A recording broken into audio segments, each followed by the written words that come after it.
As a husband, I am entitled to the entire inheritance. In a marriage, it's my inalienable right. I might purchase a mansion.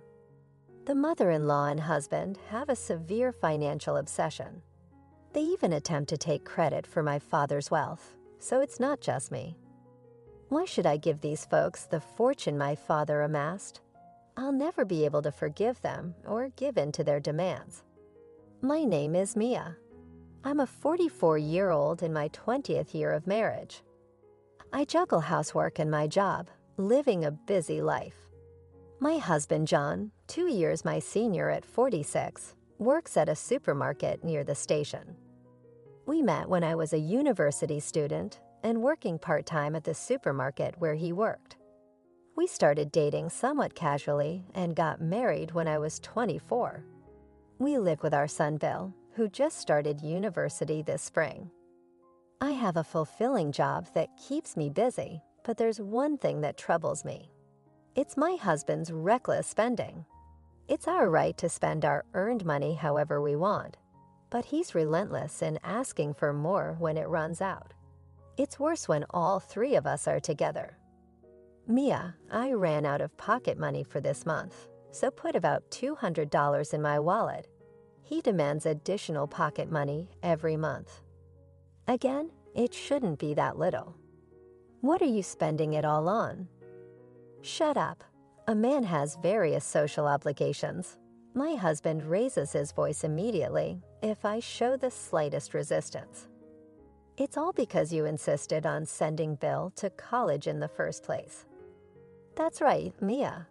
It's enough to just graduate high school like John. What are you thinking? You don't want Bill to end up like John because you graduated from college yourself. The mother-in-law corners me with her sarcasm. That's because Bill has a goal to become a lawyer. You agreed to it too, didn't you? I didn't think it would cost so much money. Then the father-in-law says, Mia, you could just have your father pay for all of it. He lives in such a big house. He wouldn't hesitate to spend on his dear grandson's college fees. I thought, isn't he your dear grandson too? But I kept quiet, knowing it was pointless to argue. It's always like this when it comes to money. I'm really glad Bill wasn't home at this time. He doesn't think highly of his grandparents either. He makes sure to go out whenever he knows they're coming. It's always the same. My husband and his parents know my father runs a company and lives in a large house, so they try to get money from me. Then one day, while preparing dinner, Bill told me something shocking. Mom, Dad's cheating. I saw him. He was walking into a hotel arm in arm with a woman. I never thought I would hear such a report from my son. I felt more disgusted than angry, realizing I probably didn't love him anymore. Just get a divorce, Mom. I can work part-time. It's very reassuring to know my son feels the same way. Thank you, Bill, but I'll talk to your father first. You don't have to worry about anything if we do get divorced. I'm working too. On the night I thought about confronting him about this, suddenly, my husband came home with his parents. Father-in-law, mother-in-law, what brings you here all of a sudden? Then the husband and his parents barged into the living room. I thought I'd do something nice for my parents, like taking them on a trip to Hawaii. It's a bit much, but could you prepare about $5,000? Again, a demand for money, and this time a large amount. The in-laws were grinning at me. Where would I get that kind of money? If you don't have it, ask your father. It's unfair that your parents live in a big house, and we're in a rental apartment. He came up with some nonsensical argument. I was fed up and said, speaking of which, you're cheating, aren't you? My husband and his parents froze. I thought it would be better to have them hear it too, so I decided to confront him as planned. I don't know what you're talking about. Why would I cheat? Do you have any proof? He was clearly flustered. Someone saw you entering a hotel looking cozy with another woman. Anyone could say that. Bring this person who saw it, he demanded. I hesitated, not wanting my anger to be directed at Bill. Mia, even if that's true, forgive a cheat or two. It's normal for men. You're his wife. You don't need to make a fuss. I wasn't making a fuss, and I couldn't believe my mother-in-law, a woman herself, was condoning cheating. More importantly, hurry up with the money for the Hawaii trip. Yeah, we've already made the reservations, added the father-in-law. That's right, Mia, I'm counting on you. My husband always tries to change the subject when things don't go his way. I couldn't stand these people anymore. We're getting a divorce, I said calmly. What are you talking about? Don't decide that on your own. If you really want a divorce, I'll take your parents' mansion as property division. While we were arguing, my cell phone rang. It was from my uncle. He's my father's brother with whom I often drink together. Is that you, Mia? Your father suddenly lost consciousness and collapsed. He's been taken to the hospital by ambulance. I don't know his condition yet, but can you come quickly? I answered without hesitation. I explained the situation to my husband and his parents and hurried to the hospital. Uncle, how's Dad? For now, he's asleep. He's not in immediate danger, but his condition isn't great. I was somewhat relieved, fearing the worst. My father is 67, so it wouldn't be strange for something to happen at his age. My father took over the company from my grandfather and worked tirelessly. Now he leads a comfortable life, but it was tough at the beginning, to the point where we almost had to sell the big house my grandfather built. My father worked hard to turn things around. My mother passed away from an illness when I was in middle school, but my father never remarried and raised me by himself. My father is irreplaceable to me. It seemed like he wouldn't wake up today, so after talking with my uncle for a bit, I went home. A few days later, I got a call that my father had woken up, and Bill and I went to visit him. Hey, Mia, Bill, sorry to worry you. He seemed more energetic than I thought, which was a relief. Bill, how's college going? Yeah, college is fun, and I'm studying hard. My father was happy to see Bill, but when Bill stepped out, he said, Mia, if something happens to me, I've left everything about the company to my subordinates, so you don't have to worry. As for the house, I interrupted my father. Dad, don't talk nonsense. Just get better soon. You don't need to worry about anything right now. Yeah, you're right, my father replied with a sad but gentle smile.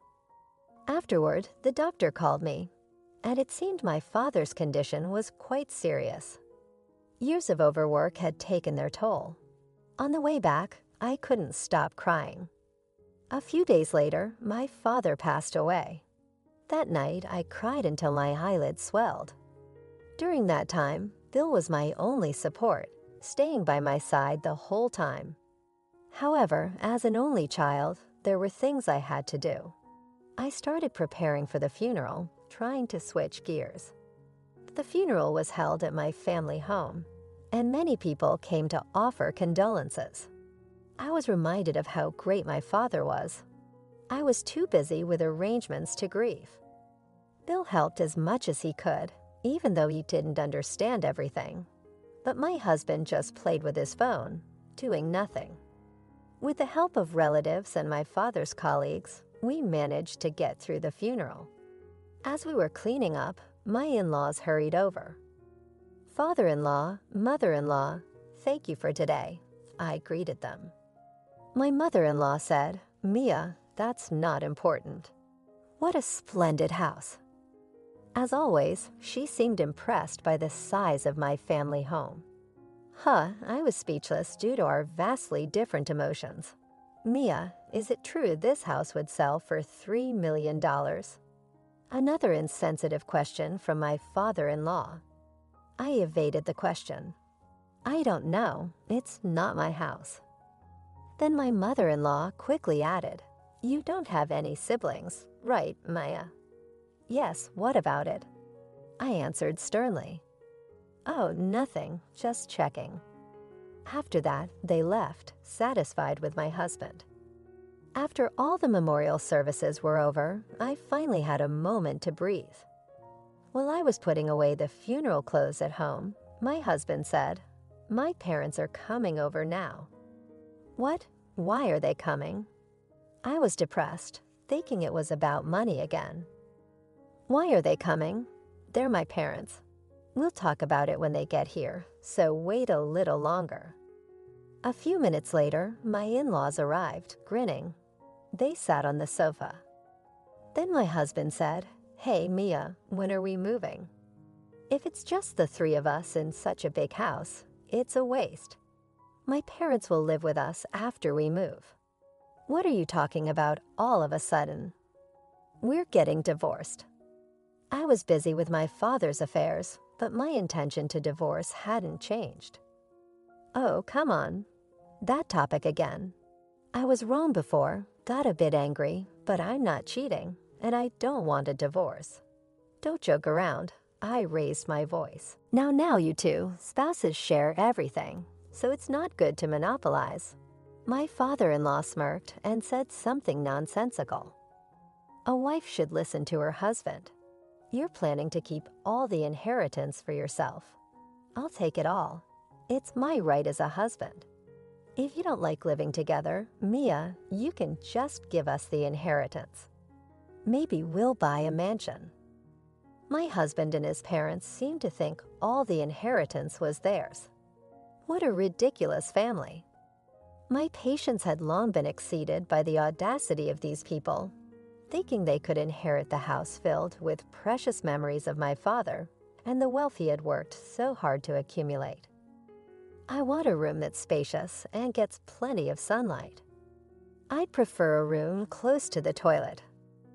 There are plenty of toilets in such a big house. Despite my glaring at them in anger, they were discussing these outrageous things.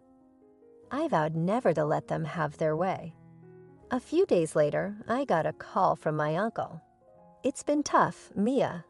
"You did well," my uncle consoled me. "There's something I need to talk to you about. Can you spare some time?" I agreed to meet him that night. "Uncle, what's up?" "What did you want to talk about?" "There's something I absolutely have to tell you, Maya." I was shocked by what he told me. I couldn't believe it had come to this. Then I told him everything about what my husband and in-laws were saying. What? They said that? Ridiculous people. Unforgivable. My uncle was furious. I definitely don't want to let them have their way, but it seems okay from what you said. Uncle, what should I do? How can I make them give up? Don't worry about anything, Mia. Leave it all to me. Actually, there's more. Hearing another piece of news from my uncle, I was even more astonished. Uncle, can we meet again tomorrow? I want Bill to hear this too. He's not a child anymore, and this will be a good learning experience for him. I decided to proceed with a plan with my uncle and Bill. The next day, I took Bill to meet with my uncle to discuss our strategy. For Bill, it was about his father and grandparents. I was worried about how he would truly feel, but it was an unnecessary concern. That's an amazing story. I'm getting excited. I don't care about people who see Mom and Grandpa only as money. Please help us, Uncle. Bill was excited to participate in the plan, so we decided to move forward with it. The next day, I called my in-laws to our house and spoke with them, my husband and Bill, 6 of us in total, about living in my family home. Were you serious? Of course, finally you're on board. I've been waiting immediately. My mother-in-law said, the sooner the better. Living in such a mansion is like a dream. Then my father-in-law added, after all, we had to pay the cancellation fee for that trip we talked about before. You have to reimburse us for that. They had made the reservation themselves. I was appalled at their selfishness. Then my mother-in-law said, we'll make back the money soon enough. Don't rush. I was used to it and knew it wouldn't happen, so I could ignore it.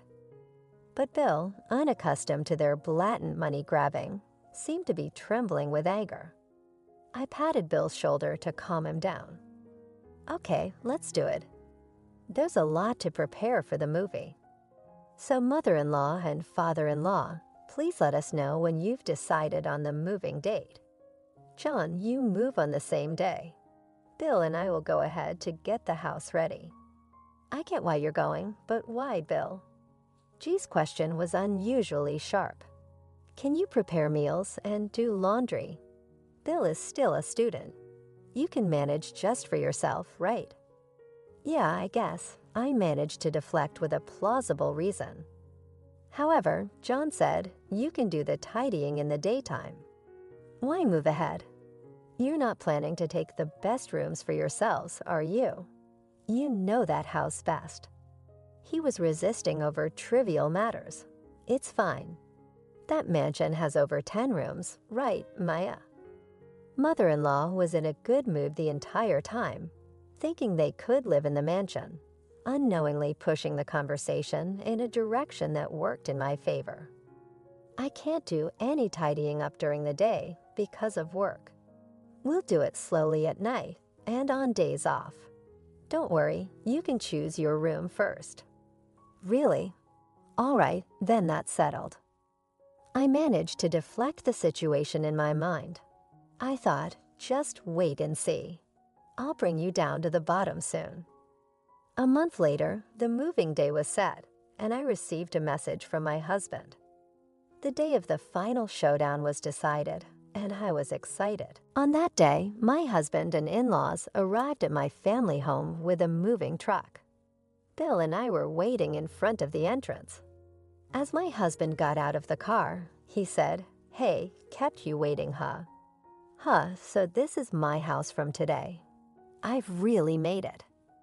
Ignoring my husband's poor joke, I looked at my in-laws who were sparkling with excitement, not realizing they were about to turn back. Then the gate opened, and my uncle came out of the house. My uncle stood there, arms crossed, silent. Who are you? What are you doing in someone else's house? My husband apparently didn't even remember my uncle, whom he had met at the funeral. This is my uncle, my father's brother. You met him at the funeral, remember? Oh yeah, that time, my husband awkwardly muttered something like a thanks, but his voice trailed off. So what are you doing here? He asked hesitantly, while my in-laws looked puzzled. Then my uncle said, "This isn't my house. Is there a problem with me being in my own house?" My uncle spoke assertively from the beginning, overwhelming my husband and in-laws. It seems you have a lot of misunderstandings. I've heard the story from Mia. The inheritance from my father was divided between my brother and me. My brother got the company, and I got the house. But I had already left home and was living elsewhere with my family. I didn't plan to move back since my brother was running the company. He continued living here, so he lived here, but the house was in my name. In other words, just because my brother passed away, it doesn't mean the house belongs to Mia. They didn't seem to fully understand my uncle's words. Mia, what's this about? Aren't we moving in here today? My husband asked calmly, as if he had moved past anger. I won't let that happen. You and your family have always been after my father's money, demanding absurd things like living in the mansion or paying for vacations, even after my father passed away. Why should people like you who haven't put in any effort get what my father worked so hard for? You're incredibly brazen. I raised my voice, which took my husband and in-laws aback. But my husband said, "What? How dare you speak to me like that?" Then suddenly, Bill intervened. "Dad, you're cheating, right? I was the one who told Mom." "Bill, what nonsense are you spouting?" My husband couldn't hide his shock at being confronted by his son. "I saw it, Dad." Entering a hotel, looking cozy with a woman. "Are you sure it was me? It's a serious mistake if you're wrong." My husband still wouldn't admit it. Dad, just stop it. Leave Mom and us. Disappear from our lives. The words from his son seemed to hit him hard. But my in-laws' obsession with money was relentless.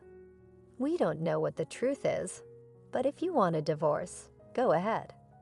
But we'll need a proper property division. We gave up our apartment and even quit our jobs to relax in that mansion today. Then my mother-in-law added, "That's right, John quit his job too. We have nowhere to live or work now. It's too convenient for you to just send us back. We'll make sure we get what we're owed." I was astounded. Huh? You quit your jobs, both of you? Why would you quit your jobs just because you're moving houses? Are you stupid? Now I clearly see how much you were counting on my father's inheritance. You're the ones being too presumptuous. The hopelessness of my husband's and his parents' actions far exceeded my expectations. Either way, as his child, I'm supposed to inherit this estate. I'll be expecting a hefty property division. That's when my uncle stepped in again. Listening to you talk one absurd thing after another, I can't believe how you come up with such ideas. There's no point in having a rational conversation with you. To put it bluntly, I'm a lawyer. So what? How does that relate to anything? Don't you get it? The divorce will go through, and you'll be the one paying the property division. My husband and his parents still didn't seem to grasp it. It's true that just Phil witnessing your affair isn't enough evidence, but a month ago, Mia hired me as a lawyer to investigate your infidelity. My husband's face gradually turned pale. In the past month, you've met with a part-time worker at your workplace. Let's call her Mrs. A, 5 times about once a week, always at the same hotel. I know about the allowance Mia gives you. It's not enough, right? That's why you were always asking for more. What are you basing this on? Do you have any evidence? I'm saying this because I have evidence. I have several photos. Shall I mention Mrs. A's name here? My husband had no choice but to admit it. You're having an affair. That's an undeniable fact. You won't get a penny from Mia, and you'll have to pay the damages instead. Finally, my husband and his parents seem to understand the situation. From now on, please handle everything through a lawyer and never show your faces to me again, I said firmly. My husband glared at me for a moment, but then looked away, and they all left the way they had come. Thank you, Uncle. No problem. I was more motivated than usual since they were bad-mouthing my brother. Once this is settled, I'm going back to my family. Mia, Bill, you live in this house. It's what your father and grandfather would have wanted. It's a shame for such a nice house to be empty. Okay, I'm happy to live here, I answered with a smile. Honestly, I had hoped for this outcome. Not just living in a mansion, but being able to live in a house full of memories with my father. Thank you, Uncle. This has been a great learning experience for the future. Good job, Bill. Investigating your own parents' affair is quite an intense work experience. Study hard in college and become a great lawyer.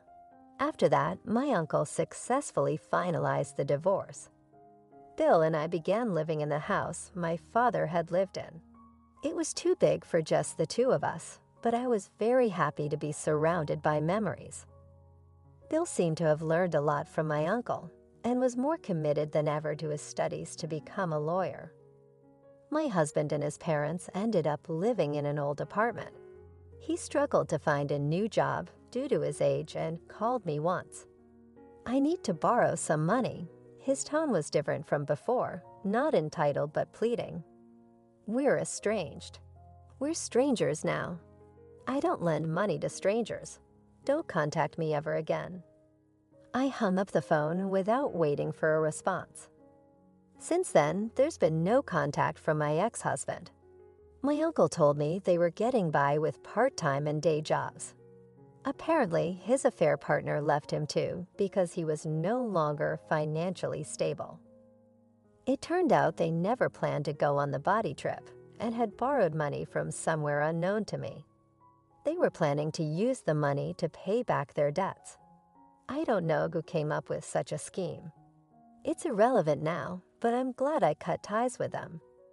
I feel like a weight has been lifted off my shoulders, both physically and mentally. I'm going to work hard at the job I love. My immediate goal is to see Bill graduate from college successfully.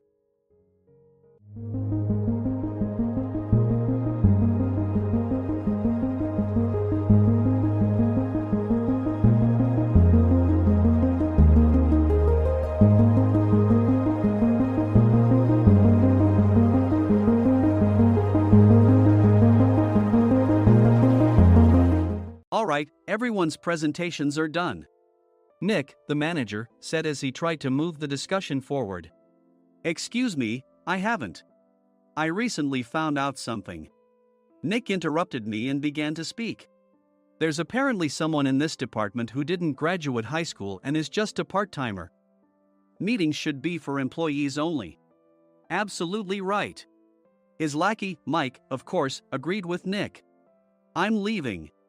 After leaving the meeting room, I started to shut down my computer.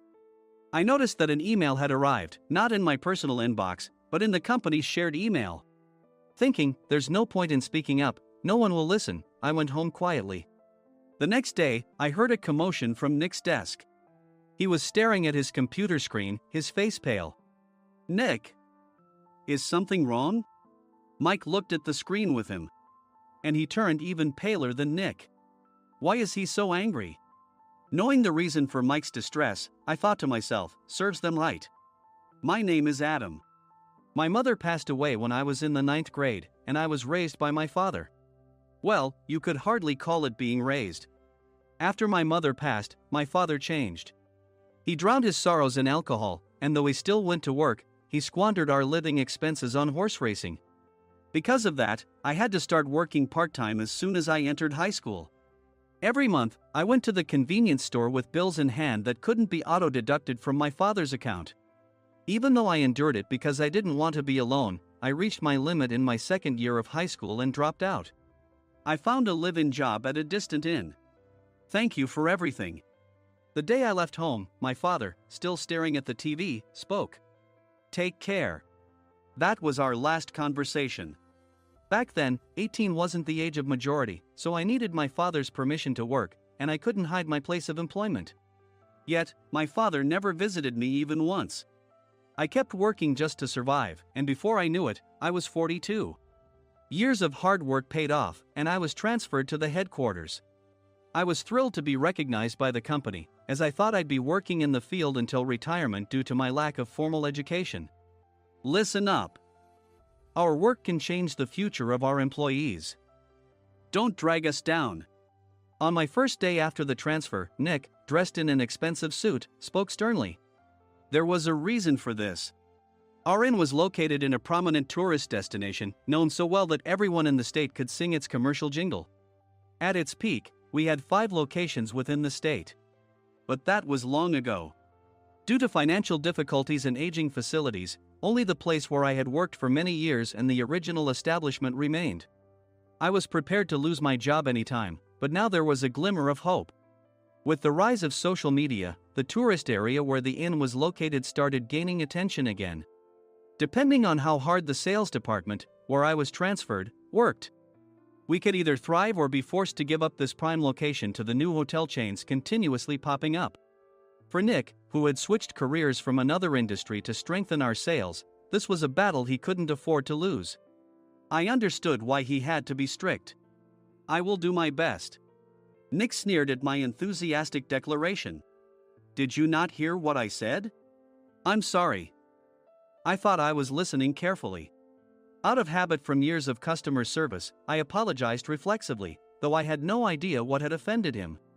Someone was watching me with a smirk.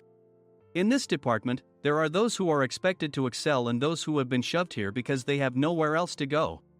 You are the latter. It was Mike, the section chief. He's 7 years younger, at 35. But he was called to headquarters much earlier than I was and had been moving around within the headquarters ever since. I'm not jealous, but I can't accept that he's my boss. Graduating from a prestigious university, he has an unusually high pride and caused many problems as a newbie, making things very difficult for me when I was the front desk leader. When I found out Mike was transferred to the sales department a month before me, I was disheartened. Mike is right. With just a middle school diploma, there's not much you can do. Don't even think about achieving results. As if I didn't exist, Nick remarked, "I'm thirsty." Mike eagerly ran to the coffee maker. It seems Mike is Nick's lackey. I regretted being happy about my transfer to headquarters, wishing I had stayed on site forever. Send a direct mail to every company on this list by the end of the day. Nick only assigned me tasks that even a new graduate could handle. What? There are over 1,000 companies. You want me to send to all of them by today? Yes, if you and your fellow misfits split the work, even those with nowhere else to go should finish by today. I glanced at the employees typing away expressionlessly. They were worn out from customer service, only thinking about leaving on time, or were women reassigned after having children, with zero motivation for work. Even Sam, a new graduate from the same university as Mike, who was supposed to be among the expected achievers, had no enthusiasm for the job, having joined the company wanting to do customer service. "I don't care what they say, I plan to quit any time," he said. Only Nick and Mike were highly motivated, making all the decisions between the two of them. I originally only wanted to work at the inn to survive and had no particular attachment to this job. I swallowed my words, thinking I had no right to reprimand them. About a month after the transfer, Nick told us with a frustrated look, "To commemorate the 50th anniversary, we've decided to create a plan exclusive for one group per day." Originally, Mike and I were supposed to come up with it, but our president, Mr. Thompson, insists on hearing everyone's opinions. "So, you all get a chance." As Nick explained, Mike began handing out prints. "Make sure not to embarrass Nick. If your ideas are half-baked, you'll have to redo them." It seemed that they had printed his handwritten notes by Mr. Thompson, which included several questions and a section for free responses. It made sense why Nick had to seek our input, given that all responses had to be submitted to Mr. Thompson. We were given a week to think about it, and a meeting was scheduled to compile our ideas. My plan is to let guests enjoy both the old and modern America. Nick began the presentations. Guests would watch a master confectioner at a nearby traditional sweet shop make sweets in front of them. The welcome drink would be premium tea in a bottle. Nick's plan was certainly attractive. After his presentation, Nick called on us to present in the order we were seated. Just as I stood up for my turn. "All right, everyone's presentations are done." "Excuse me, I haven't. I recently found out something." Nick interrupted me. "There's someone in this department who didn't graduate high school and is just a part-timer." He was likely talking about me. I joined the company as a part-timer and was made a full-time employee when I turned 20. That was 20 years ago, so Nick and Mike probably had no chance to know until recently. Meetings should be for employees only. Absolutely right. After that, Nick kept creating opportunities to solicit everyone's opinions, purposefully excluding me from speaking. The meeting unexpectedly heated up and went past the scheduled end time. A few people asked to leave, and the discussion continued with the remaining few. "Still here?" Normally, you'd leave in that situation. Though I had no attachment to the job initially, hearing kind words from customers made me want to make them happier. For someone like me, with nowhere to go, the inn was my home and customer service was my life. I felt pathetic about my current self. "I'm leaving." I left the conference room and started shutting down my computer. I noticed an email had arrived, not in my personal inbox, but in the company's shared email. Thinking no one would listen to what I had to say anyway, I quietly went home. The next day, while preparing the DM as instructed, I heard a commotion from Nick's desk. In his haste to stand up, he hit his knee on the desk. He stared at his computer screen, his face pale. "Nick! What's wrong?" Mike, thinking he should be the first to rush over, approached Nick while still wearing his coat. He peered at the screen with Nick. And he turned even paler than Nick. Why is he so angry? Who is responsible for this company? Nick, more irritated than ever, asked, and Mike answered without checking. Probably Sam. Sam wasn't there because he was attending a morning training session for new hires. Nick gave up on getting angry and returned his gaze to the screen. They were looking at an email that arrived right after the end of the working day yesterday. Apparently, no one, including me, had checked it before leaving. The email was from a large company that used us for their annual employee trips. The president and executives of that company also frequently used our services personally. President of the company, Mr. Mason himself, had declared that neither he nor his company would ever use our services again. Well, some companies cancel their employee trips or stop using our services due to financial struggles. Let's just move on. Mike kept wiping the sweat from his forehead with a handkerchief. Knowing why Mike was so agitated, I quietly watched their interaction. Do you know how much revenue we get from that company? We can find other guests to fill the rooms, but we'll lose the banquet costs, gift shop revenue, rental car fees, and more. Moreover, the gifts were supposed to be prepared by the traditional confectionery shop involved in Nick's proposed plan. If it's known that we incurred such a huge loss at this critical time, Nick's position in the company would be jeopardized. Nick took a deep breath, seemingly trying to calm himself. All right, Mike. Go to New York right now and apologize to Mr. Mason. What? You're coming with me, right? I have urgent work to do. I trust you, which is why I'm entrusting this to you. Please. Mike, believing Nick's sincerity, agreed with a determined look on his face, saying, yes. That's Nick for you. Even if Mike went to apologize, Nick would shift all the blame onto him if the client didn't change their mind. Well, it was Mike's fault to begin with, so it served him right. About 3 hours later, Sam answered a call from somewhere and repeatedly apologized, saying, I'm very sorry. Everyone watched to see what was happening. After ending the call, he informed Nick with a weary tone. When Mike arrived at the client's company, he only made things worse, further infuriating Mr. Mason. He was demanding, get his boss here immediately. It was no wonder Sam was exhausted, dealing with such a call right after returning from training. What is that idiot doing? All right, Adam, you're coming with me. If sacrificing Mike didn't work, then I must be next. Normally, I'd want to refuse at all costs, but I saw an opportunity in this situation. If I can be of assistance, I'd be happy to join you. I obediently followed Nick, and we flew to New York. When we introduced ourselves at the reception, it became clear how serious the situation was, as the receptionist personally escorted us to the president's office. Angry voices leaked through the door, making both Nick and me uneasy. Excuse me. I'm Nick, the supervisor. I understand my subordinate has caused you trouble, and I deeply apologize. Nick, with his experience in the corporate world, knew enough to offer an apology before excuses. However, his customer service skills left much to be desired. I sighed as I saw Mike trembling like a small dog in the corner of the room. What kind of training are you giving your subordinates? Mr. Mason glared at Nick with a red face. The intensity of his gaze made even Nick take a step back. Regrettably, I joined this company only 2 years ago and was unaware of Mike's issues. I should have identified his shortcomings sooner. Indeed. I should have realized sooner. No sensible person would come to apologize and then give a lengthy presentation on the drawbacks of not using their in. Nick froze, his mouth slightly open. Suspecting the worst, I picked up the documents that had fallen to the floor. It seemed Mike hastily prepared these documents on the plane, listing the disadvantages. Disadvantage 1: if you change the venue for the company trip, employees might suspect it's for cost-cutting reasons, leading to a negative impression. Reading it aloud half-jokingly, Nick snatched the papers from my hand and checked the contents with a furious expression. Among the stack of documents was a receipt from a nearby convenience store's copy machine. I felt a pang of dread, hoping he hadn't shown the receipt as well.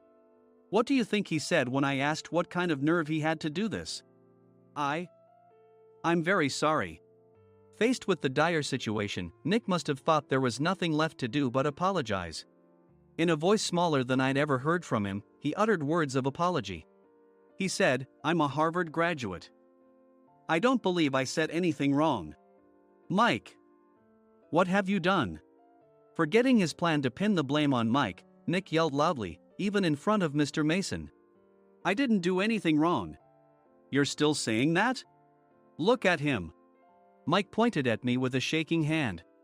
"I was assigned to headquarters in my 20s and now I'm a section chief. This guy only made it to headquarters at 42. Everything I've done proves I was right. So why are we losing the contract?" Having said his piece, Mike collapsed to the floor. "Of course. You were sent there because you had nowhere else to go." Mike never expected to hear such words from someone he looked down upon. He lunged at me, and Nick hurriedly stepped in to stop him. "Mr. Thompson told me Mike is a quick thinker, and to take good care of him." There's no way he was pushed aside. "Don't make things worse here. He didn't say quick thinker, he said only quick-witted, didn't he?" I don't remember that part.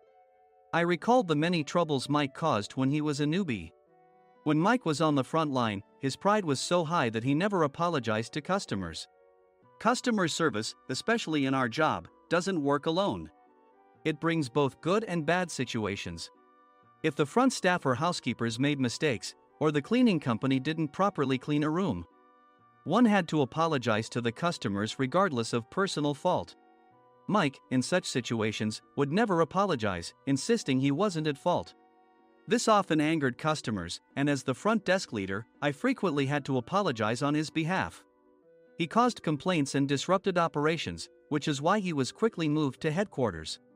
In departments where he didn't interact directly with customers, his quick thinking was beneficial and things went well. But it seemed his flaws were starting to show. Corporate reservations are supposed to be entered into the system by the sales representative.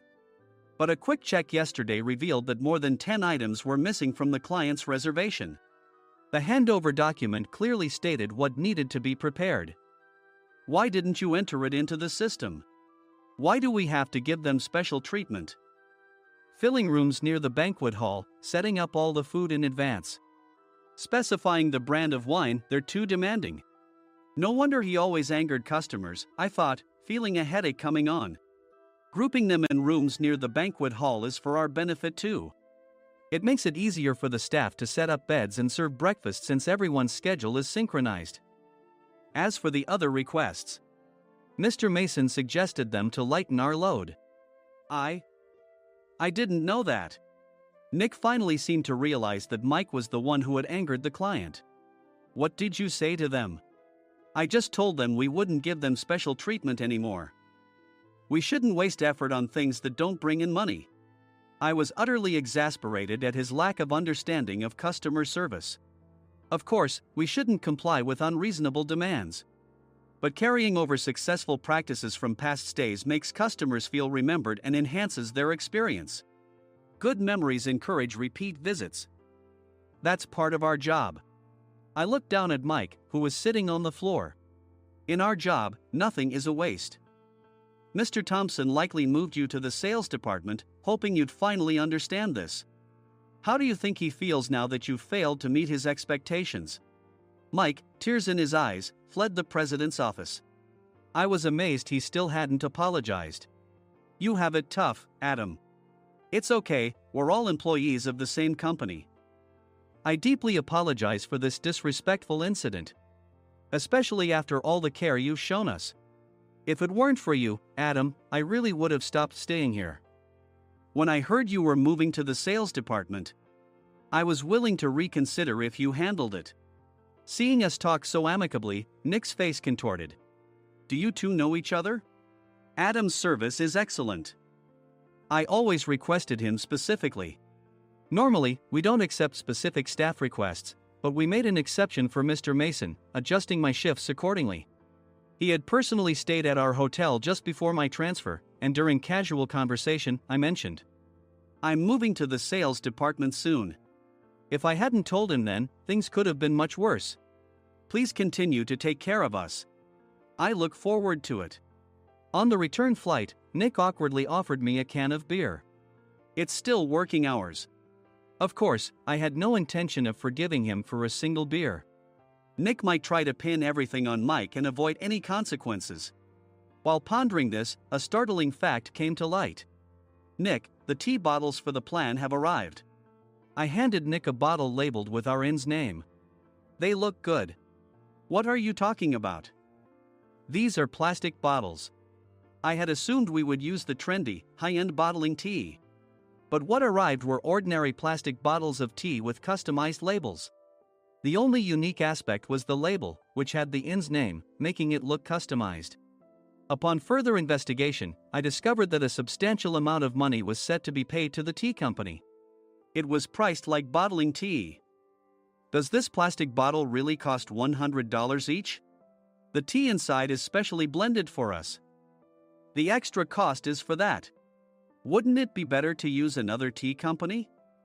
Or is there a specific reason we must use this one? As Nick continued to make excuses, I showed him a printed email. I informed the tea company's president, Mr. Mitchell, that we discovered irregular payments and he confessed.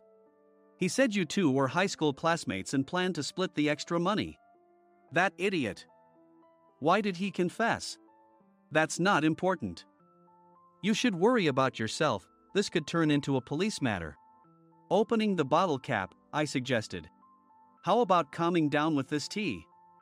It supposedly has a relaxing effect. Nick drank the tea frantically. In the following days, decisions were made about their fates. Mike was reassigned to the General Affairs Department, with no chance of transfer or promotion, as per Mr. Thompson's orders. As for Nick, since the payment to the tea company hadn't yet been made, he narrowly avoided legal trouble. Instead, he was encouraged to leave the company, and to avoid further complications, Nick submitted his resignation. Rumor has it that connections between HR departments have made it difficult for him to find new employment. Even though it was good to have those two gone, something unexpected happened in the sales department. Everyone became motivated and united in refining the 50th anniversary plan. In the end, my plan was adopted.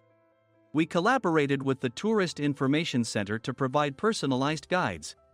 The plan, tailored to the number of guests, was truly special for the 50th anniversary. Hey, is Adam's family coming to stay? I immediately booked that special plan for my family. Sam noticed it on the reservation list and quickly picked up on it. Yes, I'm inviting my father. That's great. I might invite my parents too. I lacked the courage to face my father just as Adam. But here, with the confidence Mr. Mason praised, I felt ready. The 50th anniversary plan was a perfect opportunity to reconnect with my father. I hoped to bring back the days when we could laugh together as we once did.